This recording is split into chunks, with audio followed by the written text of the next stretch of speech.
دوستو ہمارے چینل پاک ویوز ٹی وی کو سبسکرائب فرمائیں، شیئر فرمائیں اور لائک فرمائیں، شکریہ۔ بسم اللہ الرحمن الرحیم، الحمدللہ رب العالمین والصلاة والسلام علی رسول الکریم، اما بعد۔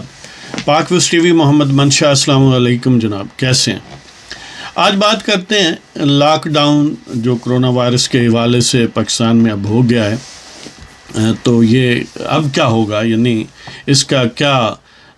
نتیجہ الٹیمیٹلی برآمد ہوگا۔ یہ تو آپ جانتے ہیں کہ خان صاحب یعنی موجودہ وزیر اعظم جو ہیں اور ان کی ترجمان عاشق بی بی، یہ دونوں آخری لمحے تک یہی کریٹ کرتے رہے ہیں تاثر کہ لاک ڈاؤن نہیں ہوگا۔ گویا وہ لاک ڈاؤن نہ ہونے کے فیوض و برکات پر لیکچر دیتے رہے، اور عاشق بی بی تو اس اعلان سے کوئی 1 گھنٹہ 1.5 گھنٹہ پہلے تک یہی بات کرتی رہی۔ بہرحال منگل سے یعنی آج سے پورے پاکستان میں کم و بیش لاک ڈاؤن جو ہے وہ سلسلہ شروع ہو گیا، اور عملی طور پر اس کو D G I S P R Babar Iftikhar, major general Babar Iftikhar نے ہی اعلان کیا، اور فیصلہ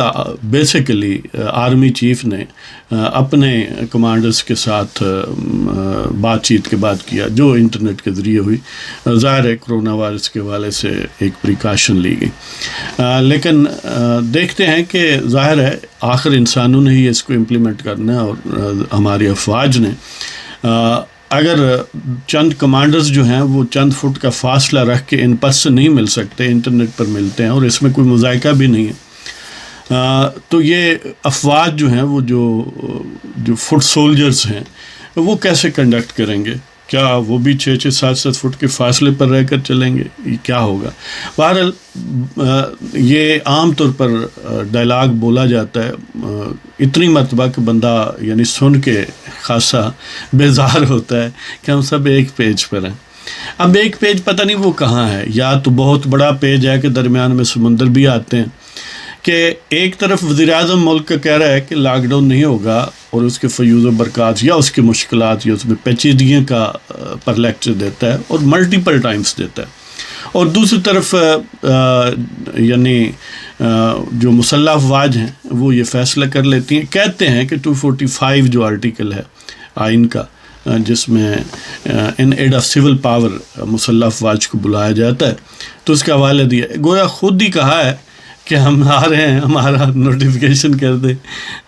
اور خود ہی آ گئے ہیں۔ یعنی آنے میں ایسا سچ حرج نہیں ہے موجودہ صورتحال میں، لیکن اس کی قیادت بہرحال وزیر اعظم ہی کو کرنی چاہیے تھی۔ اب وہ ویسے تاریخ میں کئی ایسے بھی بادشاہ گزرے ہیں جو باقاعدہ پاگل تھے، جیسے کنگ جارج 3 یا جارج 3 جو انگلینڈ کا تھا، اس کو جارج دی میڈ بھی کہتے تھے۔ اس طرح فرانس کا چارل 6 یعنی ششم یعنی چھٹا چارل جو ہے وہ بھی اس پاگل تھا۔ تو بہرحال وہ تو پاگل ہوئے ویئر اینڈ ٹیئر کے بعد، یہاں پر ہمیں وارن ٹور نہیں ملی ہے چیز، اور وہ بھی بنیادی طور پر یعنی خان صاحب اصل میں ایکسٹینشن کی بائی پروڈکٹ ہیں، یعنی پرائمریلی وہ کوئی ایسا ڈیزائرڈ نہیں تھے۔ 2 فیکٹرز تھے، ایک تو بغض تھا کسی شخص کا، اور پھر ایک ایکسٹینشن کشید کرنے میں وہ ایک بائی پروڈکٹ سے، جس طرح وہ سانس لیتے ہیں نا تو بائی پروڈکٹ ایک پیدا ہوتی ہے، یعنی آکسیجن انٹیک کرتے ہیں تو byproduct carbon dioxide gas ہے۔ اسی طرح خان صاحب وہ جو فارمولہ ہے ایکسٹینشن کا، اس کی بائی پروڈکٹ، یہی وجہ ہے کہ وہ کم و بیش ایک احمقانہ اور ایک بالکل اخلاق باختہ قسم کے کردار ہیں۔ لہٰذا یہ جو کرونا وائرس کی مصیبت پاکستان میں آئی، ظاہر ہے گورنمنٹ کی مس مینجمنٹ کی وجہ سے، یہ صرف میں نہیں کہہ رہا، پاکستان کا قاضی القضاء کہتا ہے کہ یہ پاکستان کی حکومت جو ہے یعنی خان صاحب کی جو حکومت ہے اس کی مس مینجمنٹ کا نتیجہ ہے کہ ہم نے کرونا وائرس کو امپورٹ کیا۔ تو بہرحال یہ خان صاحب کے خاص طور پر بعض مشیر مثلا زلفی بخاری وغیرہ، جنہیں بعض اوقات یہ بھی مبینہ طور پر سمجھا جاتا ہے وہ خان صاحب کے داماد ہیں، یعنی اس جو موجودہ شادی ہے اس کے والے سے جو ستیلی بیٹی ہے شاید ان سے بیائی گئی ہے، وہ اس طرح پہلے بھی ان کا اثر نفوذ بہت تھا کہ چارٹرڈ طیارہ دینے کی وہ صلاحیت رکھتے ہیں، ان کے پاس بہت پیسے ہیں، اور اب ایک فارمل رشتہ بھی بن گیا تو ظاہر ہے وہی بھی ویٹ ہیں۔ تو وہ تفتان کے بارڈر پر جو نرسری ریز کی گئی کرونا وائرس کی، اس کو پھر زلفی بخاری کی مہربانی سے اور موسٹ پروبیبلی علی زیدی کی مہربانی سے پورے ملک میں بکھیرا گیا۔ تو بہرحال مس مینج کیا، حالانکہ جب چائنا میں یہ ہوا ایزیلی جو ان کمنگ پاکستانی تھے یا کوئی بھی فارنر پاکستان میں آ رہا تھا اس کو چیک کر لیا جاتا، اس طرح زائرین جو واپس آ رہے تھے، یہ بات نون جب تھی تو ان کو چیک کر لیا جاتا، اور اس وقت بہت سستے داموں یہ کام ہو سکتا تھا۔ لیکن ظاہر ہے جیسے میں عرض کرتا ہوں عموماً کہ پشاور کی BRT جو یعنی جو میٹرو پشاور کا منصوبہ ہے، خان صاحب ہر وقت اسی کو رول ماڈل سمجھتے ہیں، ایسا ممکن ہی نہیں ہے کہ وہ اس سے ہٹ جائیں۔ کوئی بھی آپ ایشو دیکھ لیں، وہ کوئی یعنی یہ کرونا ہو، اس سے پہلے کوئی بھی یعنی لیجسلیشن ہو،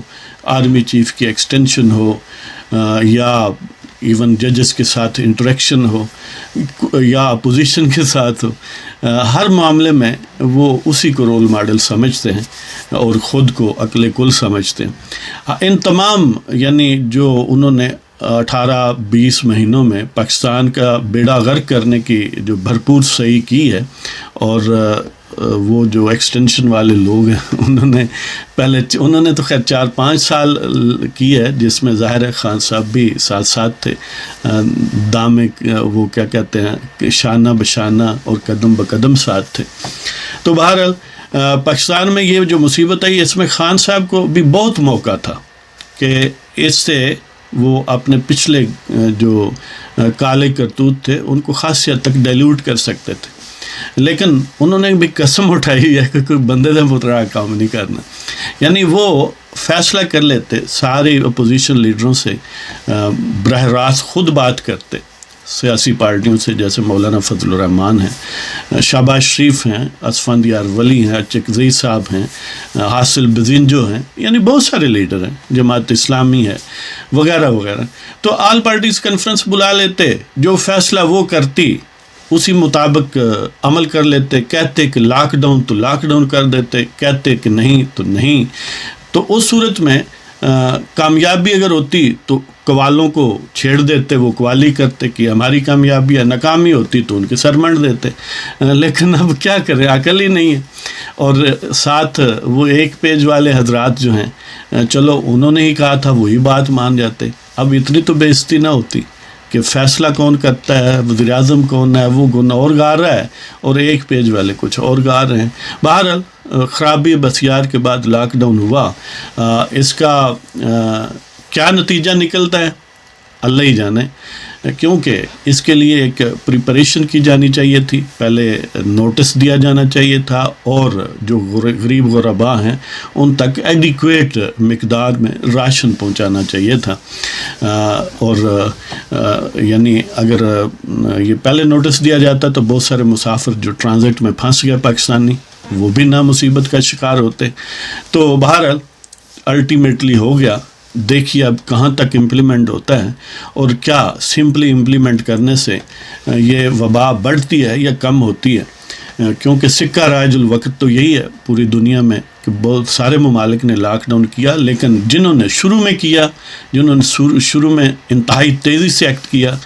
جیسے چائنا نے، انہوں نے تو بڑی حد تک قابو پا لیا، اور جنہوں نے لیت و لال سے کام لیا، کوئی عملی اقدام نہیں کیا، اور ہم نے تو اب تک بھی کوئی نہیں کیا سوائے لاک ڈاؤن کے اعلان کے، تو وہ ظاہر ہے اس میں بڑے خار اور مزید خار ہوئے، اب ذلیل میں نہیں کہتا۔ تو اسی طرح ہماری صورتحال ہے کہ ہم نے جب پوری طرح کیس خراب کر دی، جیسے وہ ہوتی ہے نا کوئی دائی کیس خراب کرتی ہے، تو ہم نے جب پوری طرح کر دیا تو پھر درمیان میں کچھ اور یعنی ہماری مسلح افواج آئی ہیں. دیکھیے ان کی محنت شاہ کا کیا رنگ لاتی ہے. ویسے ایکسٹینشن لینے میں تو وہ کامیاب تھے، اب ہو سکتا ہے کہ کرونا وائرس کو بھی کنٹین کر لیں، لیکن اس میں وہ بھی ایک عجیب ساری صورتحال لگتی ہے کہ میں نے کچھ یعنی ایک دن پہلے ہی جو نیشنل ڈیزاسٹر مینجمنٹ ان کے لیفٹیننٹ جنرل ریٹائرڈ محمد افضل ہیں، ان کے حوالے سے دیکھا تک 1700 جو ہیں وہ وینٹیلیٹرز ہیں اور 1600 بیڈز ہیں وغیرہ وغیرہ. لیکن آج پتہ چلا ہے جو ڈی جی بابر افتخار ہیں وہ کہتے ہیں کہ جمعے کو 120 وینٹیلیٹرز آئیں گے، پھر 1200 تک ہم بڑھا دیں گے، پھر 4000 تک بڑھا دیں گے. ابھی جمعہ آنے میں 4 دن ہیں جی، تو یہاں تو ایک سیکنڈ اہم ہے. اسی طرح ڈی جی صاحب فرماتے ہیں کہ کم و بیش 1 ملین لوگوں کو چیک کیا گیا. خان صاحب کئی کے دن گزر گئے کہ انہوں نے کہا تھا کہ 9 لاکھ لوگوں کو چیک کیا ہے، تو وہ بھی کم و بیش لٹل لیس دین 1 ملین تھے. لیکن جو کل میں نے خبر دیکھی اس میں 14 لاکھ تھے، وہ ڈیزاسٹر مینجمنٹ کے حوالے سے تھی. اب پتہ نہیں حقیقت کیا ہے، لیکن یہ بات اب کلیئر ہو گئی کہ 900 سے اوپر کیسز آ گئے پاکستان میں، اور ابھی تک 6 اموات ہوئی ہیں. لیکن یہ کیس کم ہونے کا مطلب یہ نہیں ہے کہ انفیکشنز اتنی کم ہیں. حقیقتاً یہ ہے کہ جو چیک کریں گے، اب چیک ہی نہ کریں تو ظاہر ہے یہ کم رہے گے، فگرز کم ہوں گی. تو ان کا کم رہنا ایک طرح سے اب مزید انیفیشنسی کا نشان ہے کہ روزانہ یعنی اس کی جو کیپیسٹی ہونی چاہیے تھی، جس تیزی سے ہونا چاہیے تھا، وہ چیک کرنے کی نہ صلاحیت ہے نہ عزم ہے. تو زیادہ تر انحصار اسی پر ہے کہ بس ساڑھے تے نہ رہنا اور صرف بیان بازی اور یہ اور وہ. اب دیکھتے ہیں لاک ڈاؤن ایک آخری، اب یہ بھی اگر ناکام ہوا تو پتہ نہیں کیا ہوگا، کیونکہ یہ as a matter of last result کہا جاتا ہے کہ کسی بھی ایشو میں اگر مسلح افواج کو استعمال کرنا ہو، وہ ایک لاسٹ ریمیڈی ہے. اگر وہ بھی ناکام ہوگی تو پھر مایوسی اور عوام کا، قوم کا ڈیمورلائز ہونا یقینی ہوتا ہے. تو بہرحال ہم دعا ہی کر سکتے ہیں جی، اور عوام سے یہ اپیل کر سکتے ہیں کہ جتنی احتیاط ہو سکے کریں، اور خاص طور پر نہ صرف احتیاط کریں، ایک دوسرے کی مدد کریں. آپ نے جن کے پاس جو گزر ہے اپنے پڑوس میں دائیں بائیں آگے پیچھے دیکھیں، کوئی بھوکا تو نہیں ہے. اگر کسی کے پاس بہت پیسے نہیں بھی ہیں تو جو ہیں اسی کو بانٹ لیں. اگر 1 روٹی ہے تو چلو 2-3 ٹکڑے کر لیں.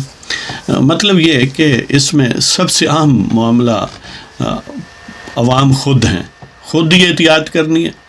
خود ہی ایک دوسرے کی مدد کرنی ہے، اور احتیاط میں رہتے ہوئے مدد کرنی ہے. ظاہر ہے یہ یعنی انسانیت کا بھی تقاضا ہے، یہ ہمارے دین کا تقاضا ہے، یہ اللہ اور رسول کی خوشنودی کے لیے ضروری ہے، ان کا حکم ہے. تو نہ صرف یہ کہ جو حکومت ظاہر ہے حکم دے، وہ بھی الٹیمیٹلی انٹینڈڈ تو یہی سمجھا جائے گا کہ آپ کی ویلفیئر کے لیے ہے، تو اس حکم کو بھی اس کی تعمیل کی جائے، اور آپس میں خاص طور پر تعاون کیا جائے. جو تھوڑے خوشحال لوگ ہیں وہ ذرا دل کھلا کریں اور لوگوں کی مدد کریں. اور حکومت پاکستان کو ویسے 59 کروڑ کے قریب ابھی تک کمٹمنٹ ہوئی ہے world bank, IMF، different Asian development وغیرہ سے، تو یعنی 60 کروڑ ہی سمجھ لیں ڈالر. اب ظاہر ہے وہ there is a large slip between cup and the lip, وہ آتے آتے عوام تک پہنچتے ابھی بہت ٹائم ہے. تو اس دوران پتہ نہیں کیا صورتحال بنتی ہے. بہرحال ورلڈ اوور یہ ایشو ہے، دیکھیے کیا یعنی آخر میں اس کا نتیجہ نکلتا ہے. حالات بہرحال بڑے سنجیدہ، بڑے پیچیدہ اور بڑے خوفناک ہیں. اللہ تعالیٰ سے دعا کریں، استغفار کریں اور ایک دوسرے کی مدد کریں. تو اب ہمیں اجازت دیں، انشاءاللہ پھر حاضر ہوتے رہیں گے. اگر آپ کو پروگرام پسند ہو تو سبسکرائب کریں، شیئر کریں اور لائک کریں. خدا حافظ.